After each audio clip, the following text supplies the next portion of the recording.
Hi friends, இன்றைக்கி ஒரு cutting போட போகிறேன்.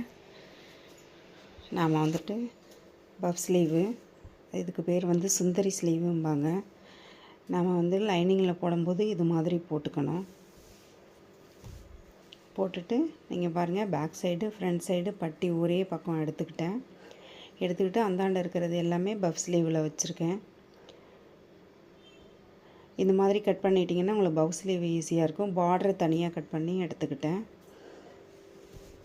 இது மாதிரி எடுத்து வச்சுக்கோங்க, உங்களுக்கு தைக்கும்போது ஈஸியாக இருக்கும். ஃபஸ்ட்டு ஃப்ளீட்டு வைங்க, குட்டி குட்டி ஃப்ளீட்டு வைக்கணும். கீழே வச்சுட்டு பஃப் ஸ்லீவு மேலே ஆப்போசிட் அப்படி திரும்ப இப்படி இந்த வாட்டத்தில் பண்ணணும். அழகாக பண்ணிவிட்டு பார்டரை வச்சு ஸ்டிச் பண்ணிவிடுங்க. ஸ்டிச் பண்ணி எடுத்துகிட்டு லைனிங் இதுக்கு நேராக சென்டரில் ஒரு நாச் மார்க்கு, அதே மாதிரி லைனிங்கில் ஒரு நாச் மார்க் போட்டுக்கோங்க. சென்டராக போட்டுட்டு ஒரு தையல் போடுங்க.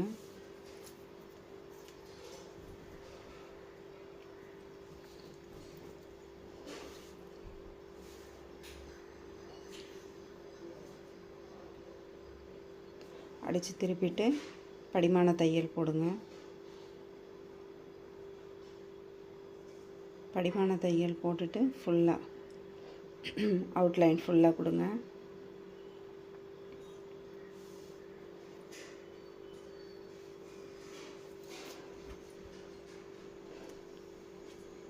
மேலே இதுலேயும் படிமான தையல் போட்டால் தான் உங்களுக்கு பஃப் ஸ்லீவ் நல்லா தெரியும். போட்டு ஃபினிஷ் பண்ணிவிட்டு அதெல்லாம் கட் பண்ணி எடுத்துகிட்டு உங்களுக்கு மேலே அதுக்கு மேலே கொஞ்சம் லேஸ் வச்சு டெக்கரேஷன் பண்ணிங்கன்னா அழகாக இருக்கும். தேங்க்யூ.